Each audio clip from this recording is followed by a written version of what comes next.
Imagine earning $150 million and losing it all. Not on drugs, not on gambling, but on dinosaur skulls, haunted mansions, and 2 actual castles. This is how Nicolas Cage blew through one of Hollywood's biggest fortunes. In the 1990s and 2000s, Nicolas Cage was unstoppable. He won an Oscar for Leaving Las Vegas, then starred in massive blockbusters like The Rock, Con Air, Face Off, and National Treasure. At his peak, he was making $20 million per film. Between 1996 and 2011, his total earnings exceeded $150 million. So what did he do with all that money? He spent every single penny. Let's start with real estate. Cage didn't just buy houses, he built an empire. At one point, he owned 15 properties simultaneously, a $25 million waterfront mansion in Newport Beach, a $15.7 million estate in Rhode Island, an $8.5 million home in Las Vegas, 2 private islands in the Bahamas for $7 million total.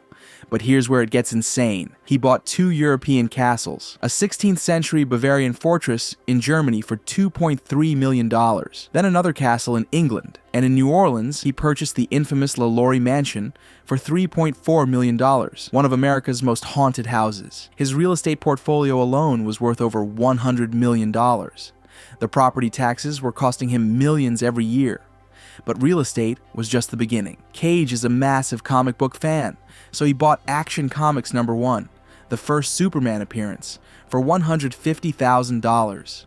He purchased a 70-million-year-old dinosaur skull for $276,000, outbidding Leonardo DiCaprio. Plot twist: the skull was stolen from Mongolia, and he had to return it years later with no refund. He owned 9 Rolls Royces, plus Ferraris, Lamborghinis, and Bentleys. One Lamborghini alone cost him $450,000. He bought a pet octopus for $150,000, claiming it helped his acting. He collected shrunken pygmy heads, and he purchased a 9-foot-tall pyramid tomb in New Orleans for when he dies. You can still visit it today. Then 2008 happened. The real estate market crashed. Property values plummeted overnight. Cage owned 15 properties and couldn't sell them. Meanwhile, bills kept piling up. On July 14, 2009, the IRS filed a federal tax lien. Nicolas Cage owed $6.2 million.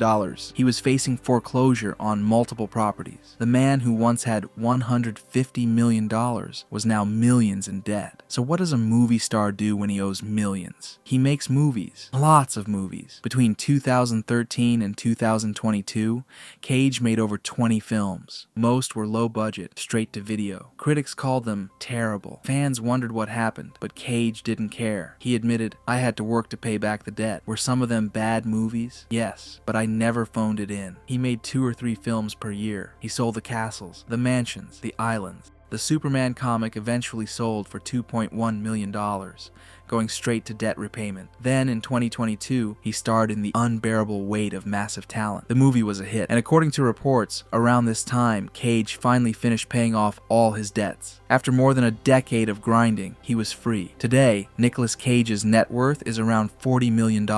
Not bad, but far from the $150 million he once had. He's now starring in critically acclaimed films again and being selective with roles. Cage has been remarkably open about his mistakes. He doesn't live with regret. As he once said, "I did what I did. I learned from it, and I moved on. The castles are gone. The dinosaur skull is gone. But the legend lives on." Nicolas Cage lost everything and earned it back through pure determination. And that's more impressive than any castle he ever owned.